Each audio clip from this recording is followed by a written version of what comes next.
Jen. I am. How are you? I'm doing well. Yeah, I'm doing well. Sometimes I have to think about it. Yeah. You sure? Or I'm pretty sure. I think I'm doing well. I feel rested. I showered. That's something. How are you? I'm great. If you Yeah, follow us on Instagram, I'm pregnant. that's how you're going to announce it. I thought there was going to be like a big build up. Oh, okay. Do you want to build it up a little more? Yeah, yeah. Like, oh, how are you? Like a drum roll. She's I pregnant. feel like it's been built up enough. All right. She, I said, "How are you?" Listen. She goes, "If you follow us, I'm pregnant." Okay, here's how I know. My sister-in-law Katie was like, oh, like you're so anticlimactic. Like really, she's like, I feel like this should be super exciting. And it is, but you have to understand when you've had years of infertility and four miscarriages, you become slightly numb to most things and you're like a little bit jaded in the whole thing. Like somebody was like, we're gonna have a baby shower. And I was like, fuck no, I'm not gonna have a goddamn baby shower. we're not we're not doing anything. We're not tempting any fate here. Right, right. We're just gonna say very little, see if this baby slides on out. I missed your first baby shower. You did? I think it was my engagement party. Do you remember that? I think like we missed each other's things because you had a baby shower and I had my engagement party. Like I had my engagement party the night before and you had your baby shower, right? Am I making that up? That feels No, you were definitely not. I do remember this now. I forgot. right. It was great. It was fine. It's a baby shower. Said I'm gonna throw you a surprise sprinkle. I would literally please fucking do it. I know, She like would 10 murder different me. people have said that to me. Like, but they're like, but we're gonna do something. And I'm like, I feel like people are not hearing me. I hear you. And let me tell you, I'm Don't do that. But really someone else, bad at parties, so you would be fine. Natalia just told me a really cool thing. A sip and see where you do after the baby comes and then people get to meet the baby and then you all drink together. And that sounds nice. I love that. That just sounds like a party. So, what I am willing to do is a sip and see afterwards, and Mm, we'll just sit at my pool and I can drink, and then you could right. just see the baby then. Yeah, I think that's a good move. And you get it all done at once, like You get it everyone all comes done over, at sees once. sees the baby, a 2 hour allotted. Also, like, here's my thing. I've gone through a lot with this.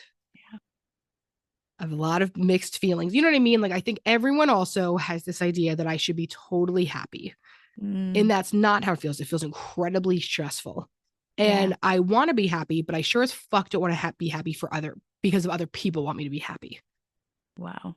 You know what I mean? Like, and I feel like Yes. that's what the pressure is like, oh my God, but you've been through so much. Aren't you so excited? I'm like, kinda, kind of also every day scared. Like for the first like 3 months of the pregnancy, I woke up every single night with a nightmare that I had turned over in a certain way and lost the baby. So like you Oh, have to also understand people have this idea that you're supposed to like not have any feelings anymore. And like that doesn't happen. It's still yeah. scary all the time. It's probably so validating for people to hear that too. Do you feel the weight of other people's like excitement for you? I really struggle with yeah, other people's excitement for me, but also other people's like toxic positivity.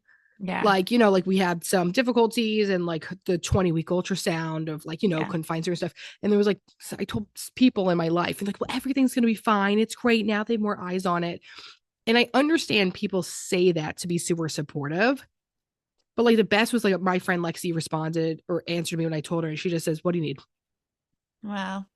Great. Fuck, that sucks. What do you need? Did not Yeah. try to spin it, did not try to say anything else. Yeah. Like, and so like for me, yeah, there was like people are so uncomfortable with this.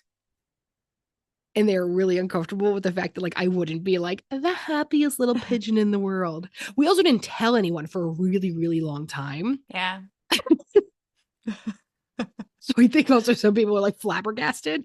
It's like so shocking. Also, you've been going through this process for so long. Exactly. So long. Yeah. It's been a very long road. So Maya, our wonderful social media person, made the coolest little announcement. If you haven't seen it, So go to our good. Instagram. It's her physically playing piano in the background. It's amazing. It's her She's playing piano. Is that not It's insane? literally amazing. She made it It's look so incredible. beautiful. It's a real tear jerker. It really is. We all cried. We all cried when we saw it. No, but I think like this has been such a, you have been through so much with Yeah. fertility, so much. Hmm. And this is another part of your like fertility journey. How could you not have like complicated Yeah. feeling, not even complicated, like mixed feelings about Yeah. it? You know what I mean? It Like, is. Yeah. And I think other people are more uncomfortable with my mixed feelings than I am. yeah, yes. Right. You feel good. You feel completely okay with your mixed feelings, right? Or my You feelings. understand them, Yes, I you've get it. It accepted makes a lot of them. sense. But other people are like, so I have like, it's like either people are like toxic positivity, um, or have just ignored you to say, so they don't ever ask me about this ever. Like, I haven't checked in once. So, okay. And I actually am fine with that option too. You're like, what would you rather have? That one. If you are uncomfortable with it, you can just say nothing. I actually don't need you to positive Just spin hang this. up on you. That's fine. Oh my God. What if they You're just just like, hang up? I we had prefer that. we had some complications and you just like they were just like, okay, bye. You want to know what? Too much for me. Your story. I'm gonna go take care of myself. Yes. Yeah. But like, yeah. So that's the situation. So I know a few people were like, "Can you do an episode about it?" We're not. We're, Yeah. we're not. We're not going to do an episode about this. I'm not going to keep talking about it. I feel like I have shared a lot, Yes, and you I don't have. feel like I owe it to anyone else to make any of like Yes. as I don't much think as I you, want to support other people where I am at right now. yeah. I only have room for me. Yeah. Beautiful. So what? Beautiful. No, not even a little. You Yeah. share so much of yourself. You Yeah. really That's. do. I feel like This one's for you. you. You're welcome. I use my pain for content enough. I'm done. So, on to our intro So on question. to the intro question. So, what's your perfect level of ripeness for a banana from a scale of 3? The I'm gonna introduce transition myself. is so good. The transition is What, so what a good. bizarre intro to come after. I knew. I read this. I read, sometimes we don't read these questions. I read this. I was like, this is going to be such a transition. Right. Okay, but like seriously, if we're going to be real serious about this, what is your perfect level of ripeness for a banana on a I scale actually of really green to brown? do not like an underripe banana. I would prefer it being like a deep yellow than like Yeah. more on the green. So like if we're on a spectrum situation here, I'm way more towards the brown. I do not like it under. They hurt my belly. I don't Yeah. like an underripe banana. Okay, same. Also, I tried to eat one the other day because like I really wanted a banana, but the Yeah. only Yeah. bananas we had were not ripe. Oh yeah, And so you were. Yeah. peeling that thing, oh, impossible. No, it's just not for me. It It's was like too. Yeah. hacking off like a tree. Yeah. No, I prefer. But I mean, I'm gonna be honest. Every banana in my house goes brown. What's the deal there? You Like buy them. immediately? No, not immediately. We just ignore them for a while. Right, right. You feel like you're gonna eat them. You're like, I'm gonna have a banana every day. Never happens. Yeah. Basically, that's kind of what happens. There's only like 1 or 2 days that are like they're perfect. You know what I mean? Listen, I'm a big apple fan because also I like a crisp cold apple. So I keep my apples in the fridge. Do you remember the girl that listen? And if you're still a listener, we love you and like we Who was appreciate it. She was so that we mad at talked us. about pickles? She So emailed and apologized. she did, and she was great, and we love you. And I just this is what that's going to turn into. Someone is going to be having a bad day, and they're going to listen to us talking about fucking fruit. What are you talking more about my miscarriages? I was bleeding. So much blood. But yeah, apples, right? They go quickly. Peaches, I have a really tough time with peaches. I You am know what? pissed about peaches. Because they go too bad. You Listen, get get on the like nectarine five train. minutes. Get on You the literally nectarine. Oh, Nectarines last so much longer than peaches, wow. It's great to know. and they're less fuzzy. Oh, I like when they're fuzzy. Okay, let's get into our topic to not torture anyone Please just any fucking change the longer. We conversation. Yeah. apologize. Recognizing your own patterns in relationships. Really just making big, big transitions today. Today, we're talking about recognizing your own patterns in your relationships, which feels really important to reiterate over and over and over again because those patterns are hard to break. Let's get into it. Emily's just staring at me. Somebody cut all this. Okay. Maybe cut the entire banana portion, honestly. Um, we've talked a lot on the show about insight, awareness, action. So I want you to go through this episode today as you're listening, thinking about those key things. Insight, awareness, action. Because quite a few people were like, I want to recognize my own patterns, but how do I do this? So we're going to start with insight that leads to awareness that leads to action. You do not start with behavior change and lasting behavior change the first fucking day, okay? So Because just you have, yeah. go. I interrupted you. I was just going to Just say, gonna have realistic expectations for yourself. It's unfair to be like, yes. I'll never do this again. Well, let's talk Right. about why you do it first, and then we can get to that. Because the insight brings, it to a more conscious level, right? But just because it's at a more conscious level doesn't mean it's going to change. That's why you need the behavior change. That's Yeah. why you need the action. So making this more conscious is something that's so important. I'll tell you a little story quickly about my own patterns. I'm working on in therapy, like asking for help, just like in my life. And my therapist was asking me questions like, what's the reason why you don't ask for help, blah, blah, blah. And I said, I don't even realize that it's an option for me. Like, it is not, I don't, I'm not even aware that that's something I can do in certain situations. Doesn't even, it's not even conscious.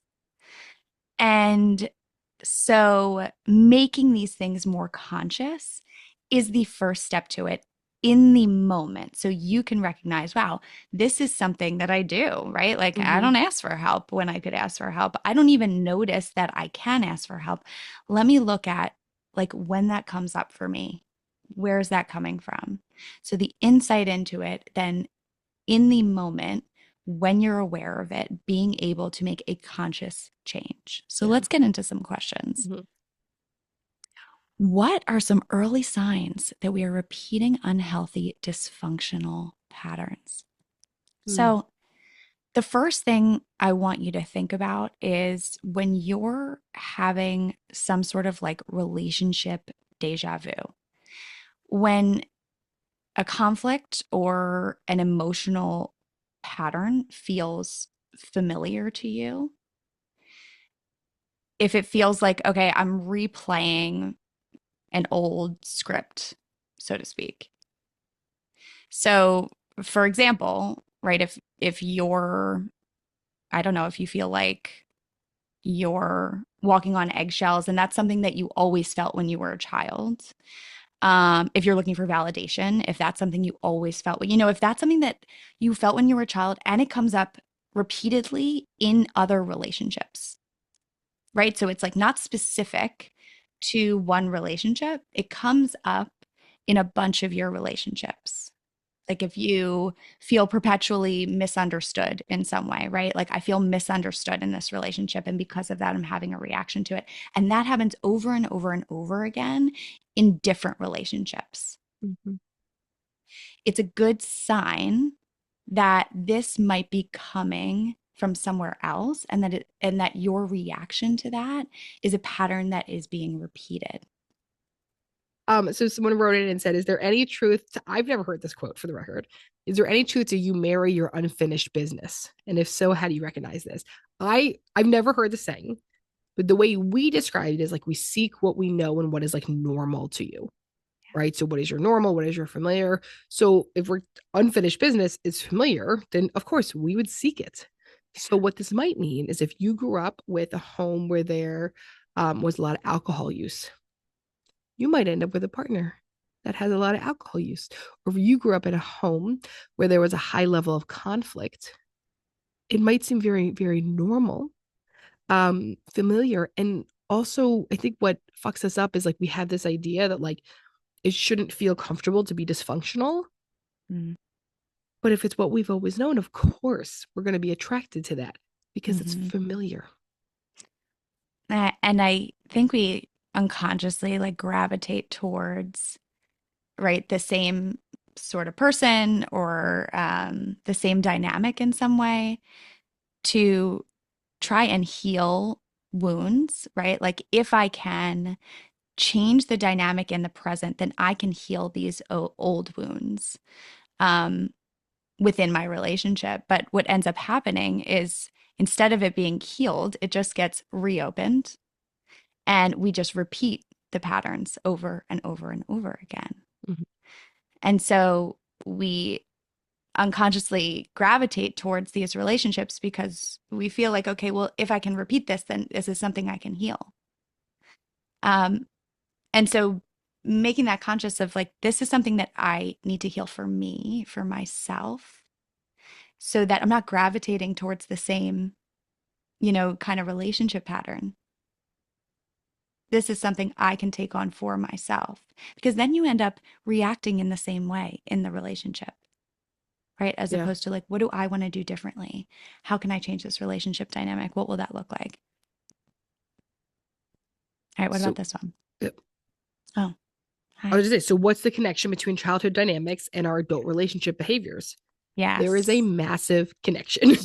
Yes. People do not want to hear that. No. But there is a massive connection. We attract and are attracted to what is familiar. Yes. That's just it. And if you think about it, right, like when we're growing up, our brains are forming, right? They're developing, they're creating templates for what love and connection looks like. And so your brain has created this wiring that says, okay, when my dad criticizes me and I respond to that and try to change and make it better, and then he tells me I did a good job, that's connection, right? Like that is created connection that like starts with the criticism. I need to change something about myself in order to earn his love. That is the template for connection that your brain has developed. And so your brain is then seeking, right? Where can I find that connection again? Like, what does that look like for me? Does it look like someone saying, I accept you for who you are, right? I accept you for who you are. We can have healthy. No, that is not the template that was created for you. The good thing about that, the good thing about us as human beings is that our brains are plastic. Their neuroplasticity is they can change, right? So just because they were wired in a very specific Mhm. way starting from childhood does not mean that it can't change. It just has to be something that you are aware of and conscious of to say, well, what do I want to do differently? Right? Is this actually healthy love? What is healthy love? What does that look like? What's healthy connection? And how do I want to cultivate that? And how do I want to look for that in my relationships? Well, so when you think about this, right, like, so when we go back to this insight awareness action, so the awareness is what is my pattern of these relationships? How do I keep ending up with the same people that do some of the same behaviors? And you might think, well, no, I picked someone who is the polar fucking opposite, right? This person, right? So my first partner drank a lot, partied all the time. So my next partner doesn't drink ever, doesn't go out ever. Oh, well, turns out that motherfucker is just addicted to work. So you still chose someone who is emotionally unavailable and highly distracted. And so I think sometimes we think by choosing the polar opposites, because what it looks like on surface, that we're doing something different, but also be aware of the deeper level of what that is. Yes. And sometimes we swing so far in the opposite direction as a reaction, right? Yep. And so Overcompensation. overcompensating, right? And so the key there is that like it's still a reaction to a wound, right? As Mm-hmm. opposed to you reacting to the wound, you want to be able to make a choice, right? A decision, a conscious decision. I know that doesn't sound as fun, right? When we think about like love and connection, we're like, ah, it was like Well, it magnetic. definitely doesn't sound sexy. It's not sexy. right? Because like what we're sort of talking about, it's like taking the spark out. Ooh, which is an interesting conversation. Is the spark real and is it healthy? Whoa. Because let's say I'm attracted to, right? Like if I just think it's hot, someone who treats me like shit, you know, like you have that friend who just like loves assholes. And I am like, oh man, he ignores me. Oh, this is so sexy. I'm so attracted. I'm Hot. so obsessed. And then and then you get into something healthy where you get appropriate attention and validation and attunement from your partner. And you're like, turned off by this. Disgusting. Ick. And then Ick. you say, why Healthy. can't I ever find a nice guy? Well, because you keep choosing fucking assholes. Right. And so the question is, right? At what point is it choice? Is it deliberate choice to try something different? I'm not saying you need to stay in a relationship where you have zero attraction to someone, but what's it like to meet different types of people, to go outside your comfort zone and to have some insight and attunement with yourself of what you're doing? And here's the slap in the face, and I'm so sorry. Healthy love is not always exciting. Or Slap, slap, sexy. or sexy. Slap, Yeah. slap, slap. You know what I mean? Like Sometimes healthy love is like safe and safe, stable, stable. right? And like Here's sometimes like life, you know what I mean? Like also like the normalcy of life, right? Like not every day is the most exciting thing ever. Now, if you choose to marry someone who jumps out of airplanes, what are those people called? Skydiver. If you're like, I'm going to marry a Sky. professional skydiver and every single day before dinner we're going to go skydiving, well then maybe your marriage will be Maybe incredibly you're sexy, used, but maybe you even get that's going to get boring. you get used to it. You're like, I've now dove out of a plane 55 times. It's not that cool Here's, anymore, right? here's what I will say about healthy love that can be exciting is healthy, safe love allows you to become the most centered version of yourself, right? Allows you to figure your own shit out, allows you to blossom, allows you to grow in ways that would be difficult to grow into if you did not have that healthy, safe backing. That's the exciting part. The exciting Is part is it? you. The exciting part, I'm trying silver lining, You're like, no, it's exciting artichokes. Like, what? I think it's a self-growth. So exciting. So sexy. It's hot. But I think it's also real intimacy is sexy. Yes. But when your intimacy has just been about like, let's say like physical attraction or something, it's not real deep emotional connection intimacy. That's going to feel boring Yeah. when you don't let someone And see you that way.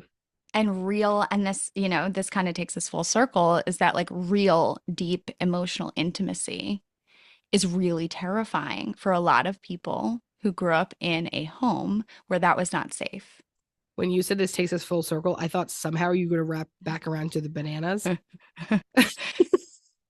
The household wasn't safe because all Fruit of the flies. bananas were green. Okay.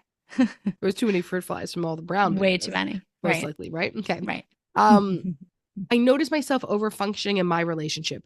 How can I work on this dynamic? I have so much learned helplessness from my partner. What number is this? I'm on number 6. I don't know. Did I jump around? It's fine. No, Okay. it's fine. Here's what I think. What have you noticed that you have taken on? You say, I have noticed myself over functioning in my relationship. What does that look like? And what does it feel like? So, look like, what are the behaviors? What are the extra things? What does it feel like? Resentful, distraction, mothering, nagging, right? Any of those things. Okay. Now, what can I actively give up? And what's it like to say to my partner, hey, you know what? I realized I've taken on these other things. I really need you to take these on. And not expecting without communicating what they're going to do differently. And how often are you doing that, right? Like, how frequently is that happening for you, right? If we want to go back to the insight into it, where's that coming from for you? Did you not have support growing up? Did you feel like you had to take everything on yourself? Yeah. There's also so much that I think overfunctioners get from overfunctioning that keeps them from making changes. Feels good. It feels great. You're You like, get look at me. Look how much I do. Exactly. You get a Praise lot me. of like, right. You get a lot of like Ego. self ego, right? A lot of ego, a lot of self worth. Like, I can do all of this myself. But with that, you also get a ton of resentment. And then you end up like getting bored. You're like, I don't actually need this person, right? Like, this is something I really struggle with when I had my first daughter of like, the fuck I need him for? I could do all this shit myself. Now, keep in mind, anytime he tried to pick her up, I'd be like, you're doing it wrong. I didn't let him do anything else because we also have something called maternal gatekeeping, and that's what I was doing. But I struggle with this, you know what I mean? Like, even certain ways, like I'm weird about cleaning the kitchen because I like want the counters wiped down, right? In like this certain way, using like this certain thing. My partner can clean the entire kitchen, but if he does not wipe down the counters, I'm like, wow, you didn't clean the kitchen. Even though I could have done all this other shit, right? Um, and so that's when I realized, like, you know what? I'm probably just gonna have to wipe the counters down because, like, if I'm being so annoying about this and I'm being so particular about this, this is a me problem, not a him problem. And so, is that actually me over functioning? No, that's me being controlling. Those aren't the same fucking things. No. And I'm Yeah. also I'm also curious. You know, this person mentioned that their partner's learned helplessness, right? Like has created a level of learned helplessness. Like, where specifically are you seeing that? Because I'm wondering, like, if those behaviors are the ones that are like affecting you the most, Mm-hmm. right? Because, like, for you, wiping down the counters when you're like, that's important to me. That's something that, like, I need to, like, be the one to take care of if that's something that's important to me. Um, and so I just wonder, like, if there are certain things where you're like, I can overfunction in this way, and if they underfunction, like, all good because like this feels important to me, you know, and there's balance in other ways. Mm-hmm. So like in some areas in your relationship, it might feel okay for you to overfunction, and then in other areas, do you need them to step up? So like, what are those areas? Yeah. What's that look like? Uh, you may choose. Whoa. How can I challenge the feeling of always needing to do things my way or be right? You know, one of our favorite things to say is ask yourself the question, do I want to be right or do I want to be connected and close? Uh-huh. I mean, I think also really goes back to the theme of control, right? So like, why Yeah. is control so important to me? And what's it like for me to be out of control or not have control? Because being in a healthy relationship, being in a relationally healthy relationship, um, is about giving up control sometimes. It is how it has to be. And so if I'm to do that, what does work for me? I'm gonna be honest, I'm never gonna stop caring about those countertops. For some reason, that shit for me is like that's how I like end the night good. That being said, there's lots of other stuff I can choose to not care about. But what is the stuff that I'm going to give and take, right? Like, what is a relationship? And fair does, we've talked about this tons of times. Fair does not mean equal. I Right. does often most relationships are not 50-50. They're just not because people just show up in different ways or start the day in a different place. Someone has mental health issues, physical health issues, things at work, whatever it is. But we have to really, really think about the theme of control in our lives and how much is going into our relationship. Mm, preach. Okay. Um, yeah, I like this one. I know that part of the mental load I feel is my own fault. How do I address and fix this? Mm, I think that's the gatekeeping. I think that yeah. is the like, I don't let anyone else help me. I do everything for everyone else. I think that is like control, Yeah. right? And Yes. also hyperfixation, right? Like, do you, when you say like mental load, like, does it actually count? Like the things you're hyperfixating on or ruminating, do they actually need to be part of your mental load, right? Like, Yeah. Right.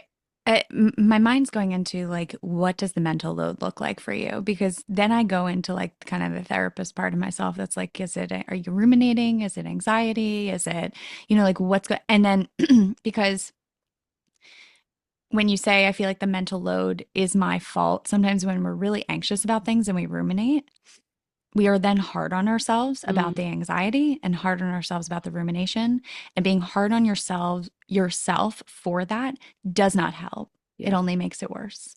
Mm-hmm. So that's where I want to differentiate between like, is it the mental load of you taking on too much, like, or like over functioning in a lot of ways, maternal gatekeeping, or or um, is it anxiety, Yeah. right? Are you ruminating over things? And I think differentiating that, or like figuring out what the root is really important.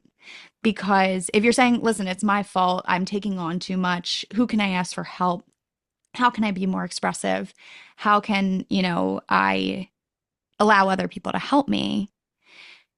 That's one thing. It's another thing when you're struggling with anxiety and you have real feelings about what's going on for you and how your experience is hard and there's a lot that you're dealing with, and then being hard on yourself for those feelings, it's just going to make it even more difficult to process those Mm-hmm, feelings. mm-hmm.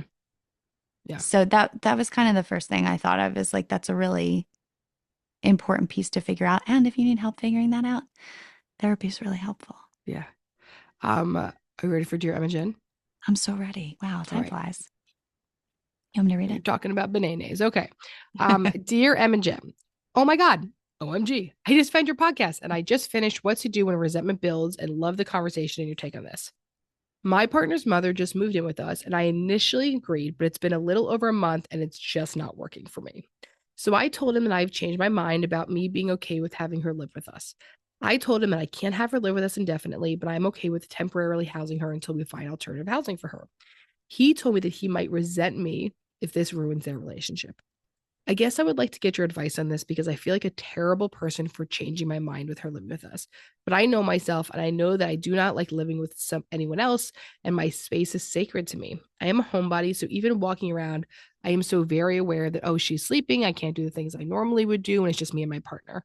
I'd love your thoughts and advice on this. Thanks so much. You know what's so funny Mm, is one partner is saying, I'm going to resent you, but this person's also not talking about the resent they could feel. yes. This sounds like this could lead to both people being incredibly resentful with Yes. not having choice. I think it also speaks to kind of the switch when you get married, of like the emphasis on your marital relationship and then your relationship with parents, in-laws, Mm-hmm. Mm-hmm. um, and how that change and adjustment is like very, very difficult. Yeah.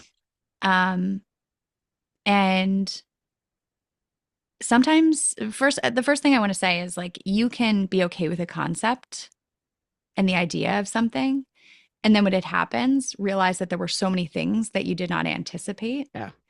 and you're allowed to change your mind. Yeah. And I think that acknowledging that is so important. Just being like, listen, I didn't expect to feel this way. I really thought I would be able to manage it.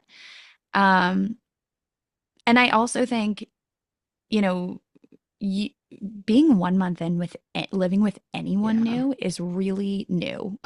It's Yeah, it is. really, really, really new. And so also the like cognitive flexibility around like what are our options? Sitting Maybe down one and up. saying, neither of us want to resent each other. We love each other. Let's talk through all the different possibilities here.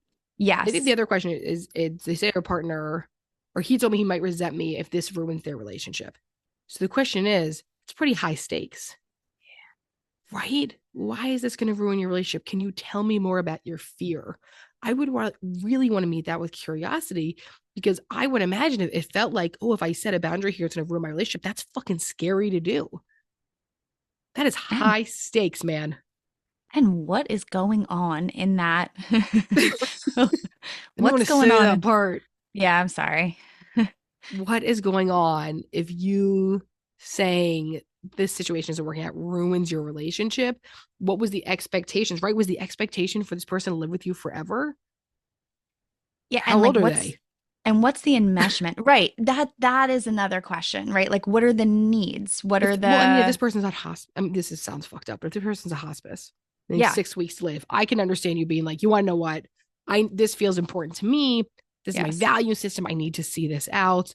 But if your parent's 60 and you had Oh, potentially 30 more fucking years yeah. together, I would also be like, oh no, that's a situation for our relationship as well. But I think the flexibility around like, okay, let's talk about all of the options, Yeah. right? Let's talk about every single option What are you because open to? Yes, no, maybe. What am I open to? What am I definitely not open to? And what could I possibly be open to if we figured out a solution? mm-hmm.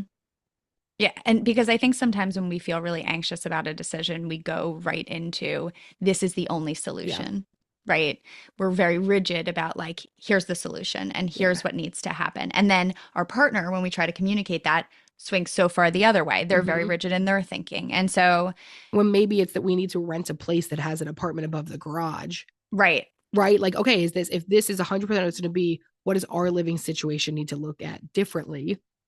Do we have to find different living arrangements? Do we have, now they have those, what do they call granny pods?